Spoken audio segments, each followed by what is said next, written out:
Барлықтарыңа сәлем достар. Әлемде 7 миллиард халық бар болса, соның 3 миллиарды тұрақты түрде Facebook әлеуметтік желісін белсенді қолданады. Facebook тамыры өте тереңде жатқан 2000 жылдардың озық стартапы ретінде бағалауға болады. Адамдардың көбісі оны құрған жалғыз Марк Цукерберг деп ойлайды. Бірақ бұл қате. Халықтың көзін ашу үшін батыстың атақты режиссері Дэвид Финчер 2010 жылы «Социальный сет», яғни әлеуметтік желі атты фильмді көрерменге паш етеді. Бұл фильм толыққанды шынайы оқиғаға негізделген. Сол себептен осы фильмді сіздер үшін кино шолу жасаудамыз. Біздің канал лағып кеткен мән мағынасы фильмдерге шолу жасамайды, тек қана мықты деген фильмдерге ғана. Сол себептен біздің каналды қолдап кетуге шақырамыз. Жақсы тамашалаңыз. 2003-тің алтын күзі Бостон Гарвард университетінің оқушылары 19 жасар Марк пен оның жақсы көретін қызы Эрикамен бірге үстел үстінде элиталы Феникс атты универ ішіндегі ұйымға кіру туралы мәселені талқылайды. Бірақ Марктың ұйымға кіру мүмкіндігі өте төмен. Бірақ та сөз арасында Марк байқамай өзінің сүйіктісін ренжітіп алады. Эриканың болашақ жоспарларын төмен бағалап күлумен болады. Эрика Марктың бұл сөзі жанына қатты батып кетеді. Сол себептен ара қатынасымызды тоқтататындығын айтады. Онымен қатар Маркпен ешкім дос болғысы келмейтіндігін айтып, оны жолы болмағыш деп келемеждеп кетіп қалады. Ренжіген Цукерберг жатақханаға келіп удаймас болады. Ішіп алғанына қарамастан Эриканы қорлайтын жазба жазып, оны Скай деп атайды. Ойына универде қыз оқушылар арасынан қай қыз сексуал қыз екен таңдайтын сайт жасауды жоспарлайды.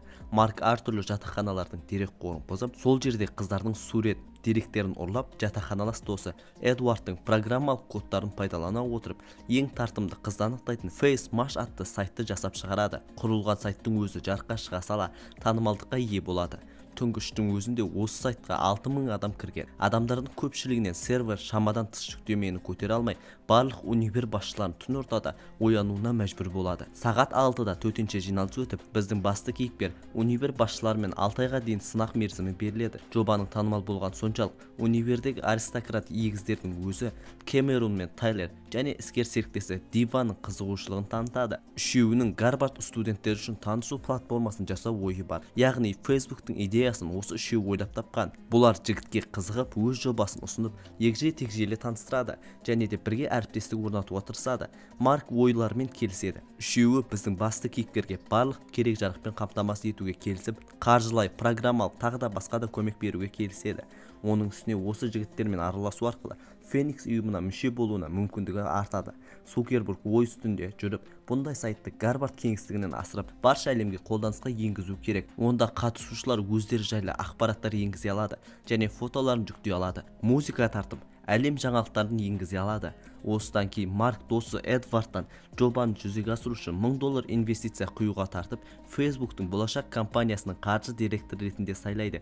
Сөз арасында Эдвардтың Феникс ұйымына мүшелікке өтуде кандидат екенін естігенде Марк іштей қызғаныш сезімі пайда болады. Біздің басты кейіпкер аристократ үш жігітпен хат-хабар алмасуды доғарып, мүлде олардан аулақ жүреді. Бірнеше күннен кейін тынымсыз еңбектен соң Марк ақыры жобаны аяқтайды. Бұл кезде Эдвард Феникс ұйымының толыққанды мүшесі. Соның арқасында ұйымның басқа да мүшелеріне пошта арқылы сайтқа кіріп профиль ашуға шақырады. Бұндай хабар Дибаға да жетеді. Ал ол өз кезегінде егіс аристократқа біздің сайтты және біздің жобамызды тонап кетті дейді. Және сайттың жұмыс істеп жатқанынан 36 сағат болады. Үшеуі бұл Марк ойымызды ұрлады дей келе, одан патент алуды, яғни ойымызды қолданған үшін өтемақы алу керек деп отбасылық адвокатпен дауласуға тырысқанымен нәтиже көрмеді. Сонымен қатар сайттың іске қосылуы барлық кампус универде Маркты ең танымал тұлғаға айналдырды.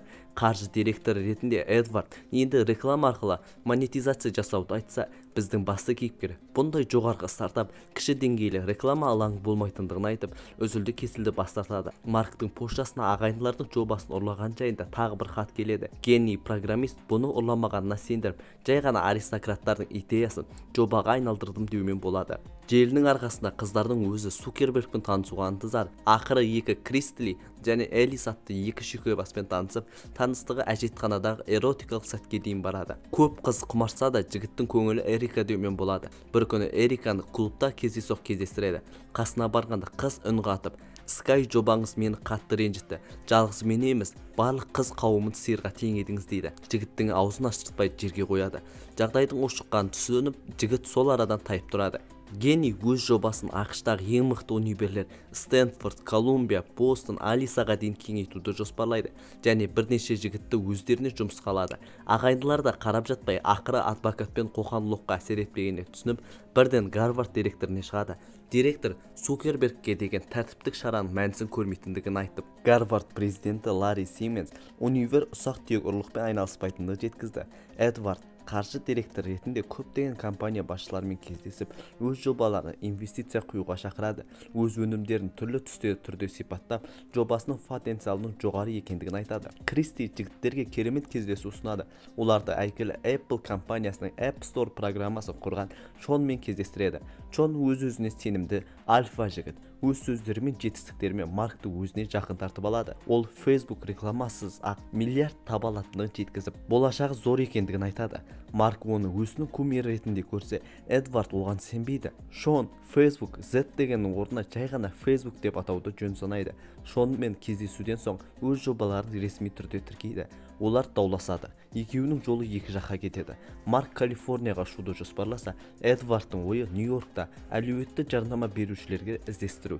Сайып келгенде Марк Калифорнияда Кремнийде өзінің жаңартылған құрамымен болады. Дәл сол жерде Шонмен қайта кездесіп қалады. Шон манипулятор жігіт болған соң, біздің басты кейіпкерді қайта өзінің ықпалына алады. Аристократтар қайықпен жарысу сайысында универлер арасындағы жарыста кішкентай сәтсіздіктен соң жеңіліп қалады.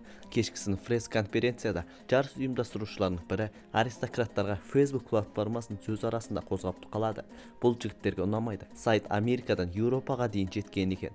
Бұл олардың шыдамын таусып, ақыры олар бірігіп Маркты сотқа береді. Эдвард Калифорнияға ұшып келіп, компанияға инвестиция құйған Шонға қарсы, және бұл әрекеттер қаржы директорының келісімінсіз жасалғанына қарсы. Біздің басты кейіпкер Шон бізге қажет деумен болады. Туындаған дау-дамайға байланысты Эдвард ойыннан шықпау үшін компанияның банктік шотын уақытша тоқтатып қояды. Осы уақытта Питер Тин есімді бай инвестор Facebookқа $500 миллион қаржы құюға дайын. Шон мен Марк келісімге қол қоюға да дайын. Ақыры келісті. Қаржыны аударайын деп жатқанда банктік шот тоқтатылғанын естіп, дереу Эдвардқа қоңырау шалып, сатқынсың деп айып тағады. Келісімге қол жеткізу үшін дереу Калифорнияға ұшып келуін бұйырып, айтқанына қол жеткізеді. Эдвард нотариусқа жүгініп, компанияда өзіне тиесілі 34% акцияны алуға талпынады. Бірақ біраз уақыт өткеннен кейін өзінің қолындағы акциясы 34%-дан 303-ге дейін түсіп кеткенін естиді. Бұдан ол қатты ашуланып, алыста компьютер шұқылап атқан досына көз түседі. Жанына барып, компьютерін қолынан жұлып алып, столға бірақ соғады. Это все потому, что меня взяли в Феникс. Эдвард ашумен мен сенен 34% емес, бүкіл компанияны тартып аламын деп кетіп қалады.